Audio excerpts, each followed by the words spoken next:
Je n'ai pas la prétention de t'affirmer que le titre de cette vidéo est obligatoirement vrai et j'en aurai jamais l'intention. Par contre, les minutes qui vont suivre seront le témoignage d'un ancien joueur de haut niveau, passé par un pôle espoir, plusieurs clubs pro dont le centre de Toulouse et reconverti dans la performance physique et mentale du footballeur depuis maintenant 5 ans. Cette personne, c'est moi. Et pour coacher et orienter de nombreux joueurs vers des pôles espoirs sans déformation et suivre des joueurs professionnels, je vais te parler d'un point essentiel qui fera, oui ou non, de ta carrière un enfer.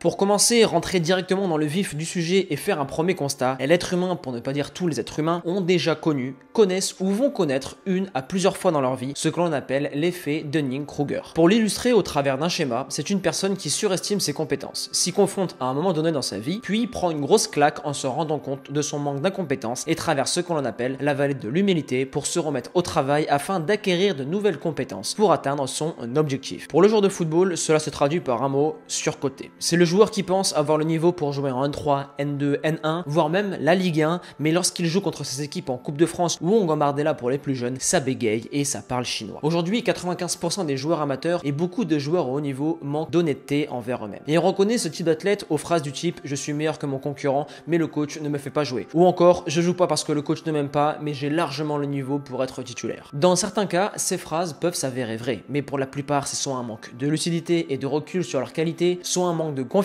en eux, ou la troisième option qui est la plus fréquente chez les plus jeunes, ce sont les parents qui montent le crâne à leurs enfants en leur répétant sans arrêt qu'ils sont les meilleurs. Avant de s'intéresser au comment, intéressons-nous d'abord au pourquoi. Pourquoi beaucoup de joueurs de foot se surcotent et mettent en péril leur carrière? La première raison, c'est l'ego. Ça fait trop mal d'accepter d'être moins bon qu'un autre. Cette première raison nous amène maintenant à la suivante, un regard biaisé sur soi-même. Je pense que tu en as déjà fait l'expérience, mais s'auto-évaluer après une contre-performance reste toujours assez difficile. Tu rejetteras toujours la faute sur le coach, tu n'arriveras pas à te remettre en question et ton concurrent jouera mieux que toi et du coup tu ne peux pas te rendre compte du boulot à mettre en place pour rebondir et lui repasser devant. Ce qui fait aujourd'hui la marque d'un grand joueur est sa lucidité quand il s'agit de faire son autocritique. Il admet ses failles, les reconnaît, les identifie et fait le nécessaire pour revenir plus fort. D'ailleurs, si cet aspect mental du footballeur t'intéresse, je t'ai concocté un super chapitre sur ça dans l'ebook gratuit La Bible du footballeur qui est disponible en description. Ensuite, le fait de se surcoter peut traduire un manque de confiance en soi. Le joueur n'étant pas en mesure de se connaître réellement, comblera ses faiblesses par la parole et avec une certaine arrogance. C'est en quelque sorte une façon de camoufler son manque de qualité et aussi de satisfaire son ego. Au final, ce manque d'honnêteté envers soi-même dont beaucoup de joueurs font preuve mène à la destruction et engendre de la toxicité dans leurs relations avec les joueurs et leur entraîneur. Par exemple, un joueur qui ne joue pas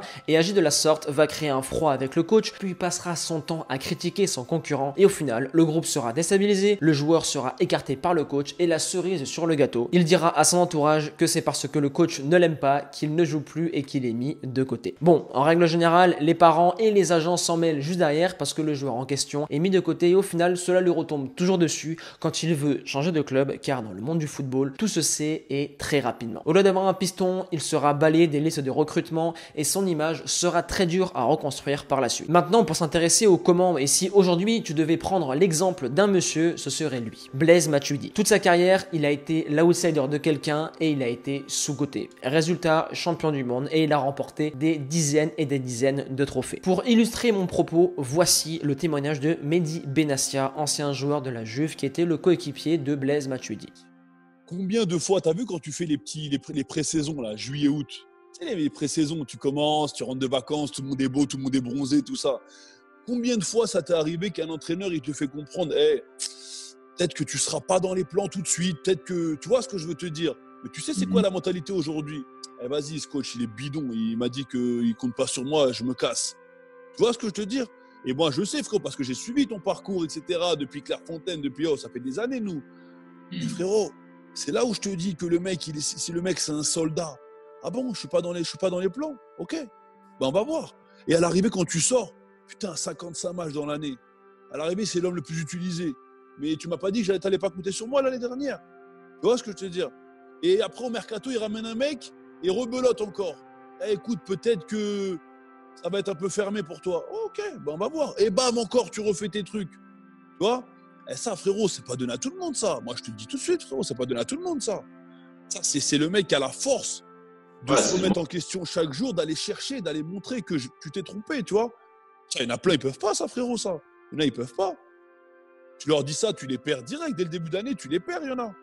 C'est là ta force, tu vois. Ce témoignage de Mehdi Benassa sur Blaise Matuidi répond au comment de cette vidéo et dans la vie, dans un vestiaire, sur un terrain, lors d'une reprise, d'un contrôle raté en classe ou peu importe, tu dois écraser ton ego destructeur puis en mettre un nouveau au service de tes objectifs pour revenir plus fort. Accepter de tomber devant tout le monde dans une cour de récréation ne fait pas de toi un faible, car le faible ne tente jamais rien. Accepte de ne pas être le meilleur dans certaines situations, mais n'accepte jamais de ne rien faire pour prouver le contraire. Un champion se construit dans la sueur, l'adversité et dans ses remises en question. Dans ce sport, ne prends rien pour acquis. Challenge-toi tous les jours et bats-toi pour tes rêves. Et si un jour les choses ne se passent pas comme tu l'avais prévu, laisse-toi une journée d'analyse, de remise en question afin de faire les bons choix. Le football et la vie sont des situations de permanente adaptation. Tu dois toujours t'adapter, rien ne se passe comme prévu, ça prend toujours plus de temps, mais au final, seuls les mecs qui se remettent en question, écrasent leur ego et le mettent à disposition de leur objectif, atteindront leur but et seront en haut de la montagne. Persévérance et motivation et on avance ensemble.